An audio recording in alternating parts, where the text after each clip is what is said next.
Good evening.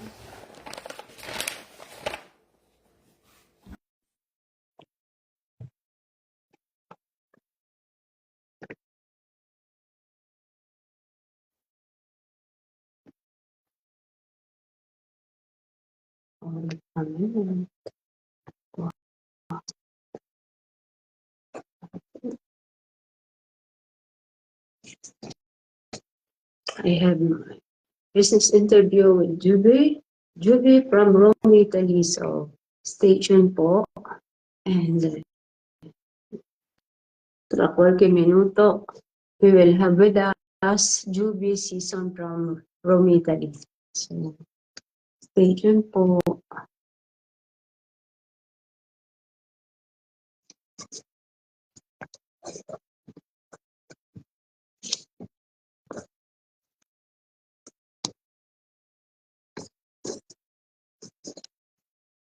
So stay tuned. Tra qualche minuto abbiamo... Hello, Sis! yes, I'm here. Hello, good evening. Hello! Hello, good evening. Good evening to you. So it's the same as yesterday. I can see Yeah, you. Can you see me? now I can see you, but I think it's okay. So, sa kwan natin, sa ating profile. Just So like it's the yesterday. But you can see me? no. I can see No, you. okay. So we just continue our session. Yes. So I'm sorry for my technical problem, but hindi ko talaga, I don't know, we will settle it for It's next okay. ano It's natin. okay. Yeah. So we Relax start. lang. So kahit ganito lang yung ano, so we will start. Okay. Yeah. So good evening, good afternoon, or good whatever weather, whatever oras sa lugar kung saan ka po nakikinig ngayon. Ngayon pong gabi ay stay tuned sapagkat alam mo bang maraming Pilipinong naglakas loob ng negosyo, hindi lang para sa sarili nila, kundi para sa pamilya at sa pangarap na mas malayang buhay. Ngayong araw na ito, makikilala natin ang isa sa mga tinutukoy ko. Ito ay isang ordinaryong tao na may extraordinaryong kwento. Paano siya nagsimula, anong mga challenges ang hinarap niya at paano niya naabot ang tagumpay na meron siya ngayon. So, ako po si Rosalie, ako po ay taga Italy, ako po ay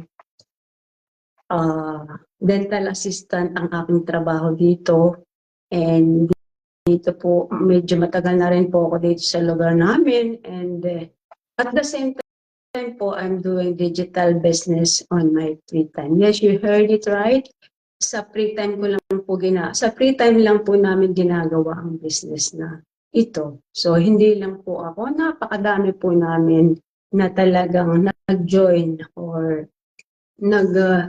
kagusto na inspire na mag-join sa business na ito. At sa gabi ito, kaya nga po kung kayo po ay naghanap ng inspirasyon para simulan ang sariling business, pakinggan po natin ang isa nating co-business partner from Rome. Siya po si Juby Season. Siya po ay isang ina at may dalawang anak. Originally from Philippines, syempre. Juby, the floor is yours. Introduce yourself. Hello, good evening sa inyong lahat. Ako si Juvie. May dalawa po akong anak. Nakatira po kami dito sa Rome. At kagaya ni Rosalie, ako ay isang online digital business owner. At so happy to found this business.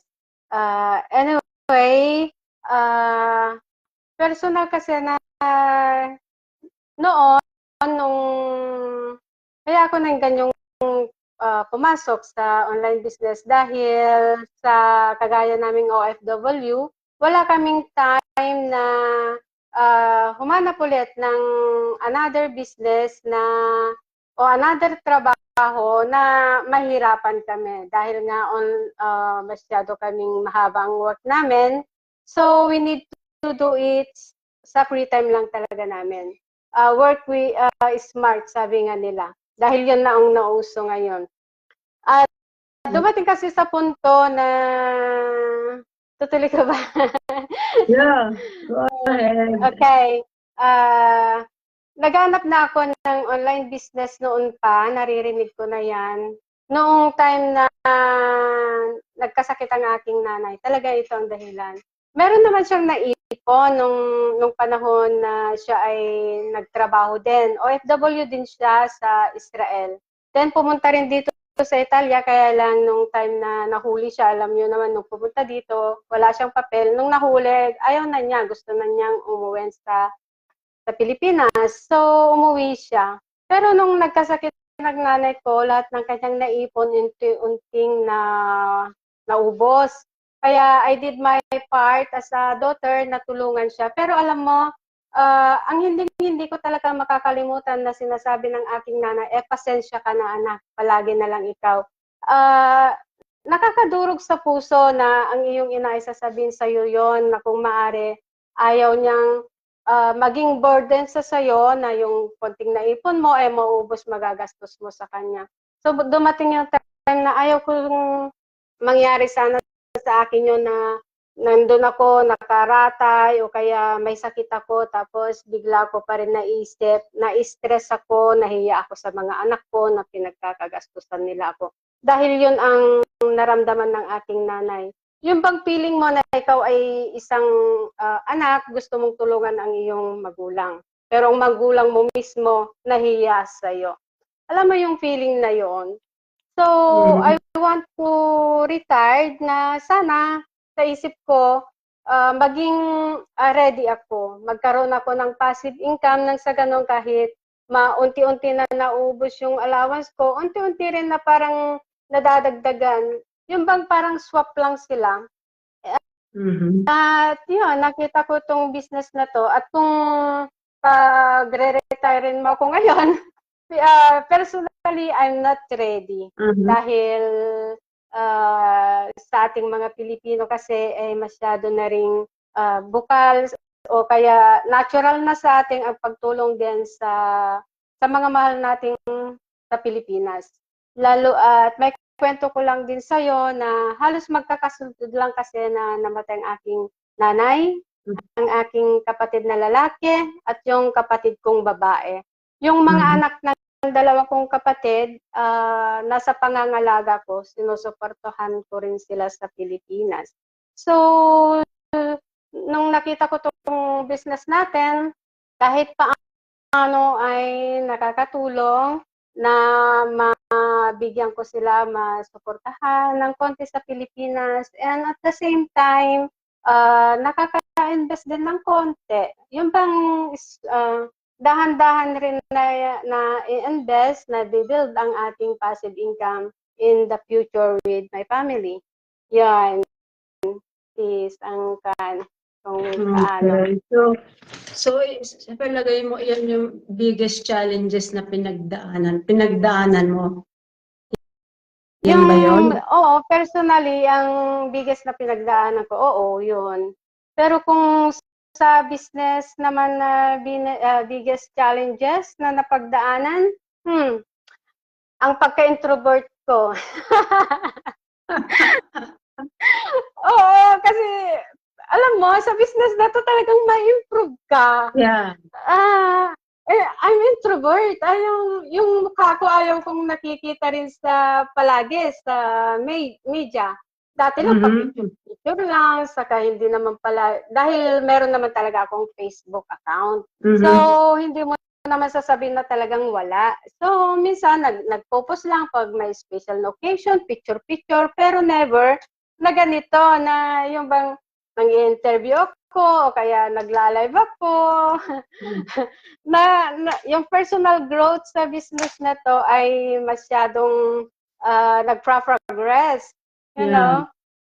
Yeah. Actually, totoo yan. Isa yan sa kumbaga, alam mo yun, very thankful tayo na kasi nakikita natin yung kung ano yung kakayanan natin na ayaw nating ilabas.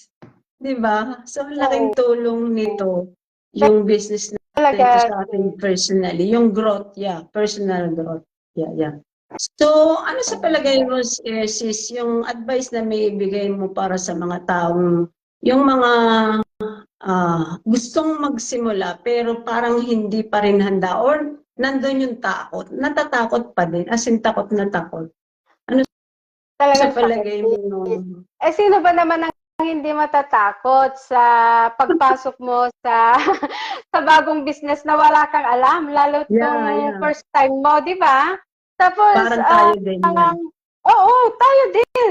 Kasi Takot lahat, talaga Oo, tapos nasa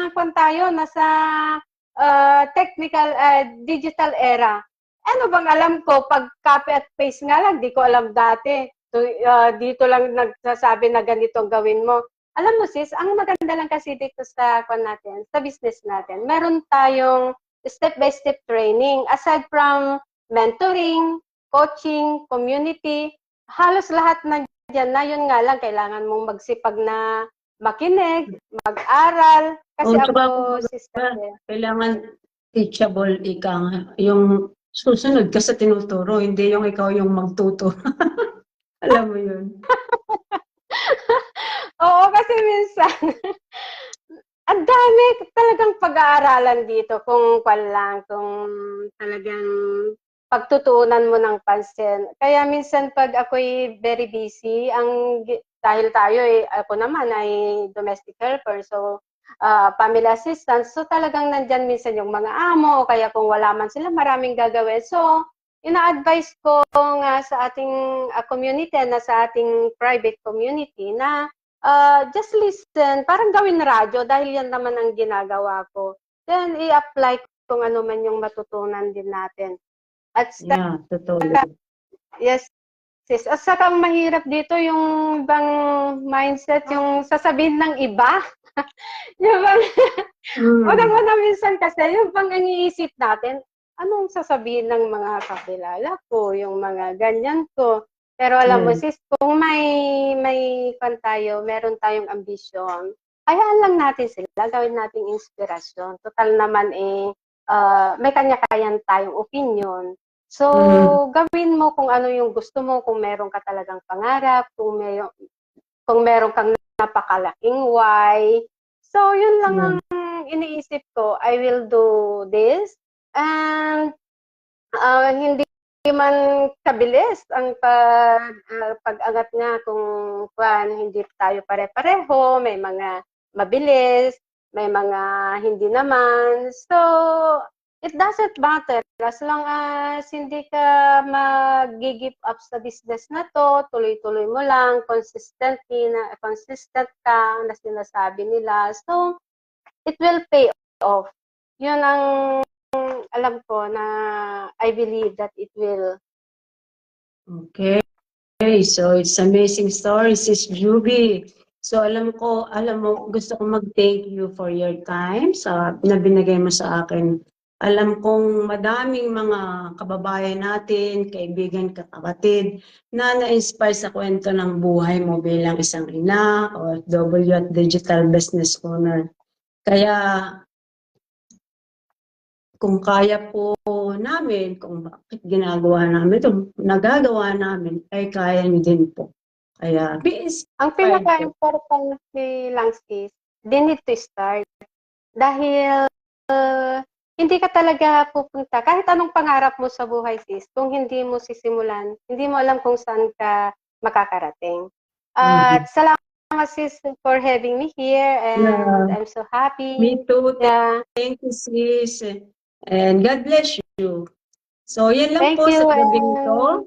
And sana po ay na-inspire namin kayo at sa kwento ni Jubin. From Rome, Italy po siya. Ciao! Thank you. Ciao, good evening everyone. Bye-bye. Thank you. Thank you, sis. Bye-bye. Thank you, sis.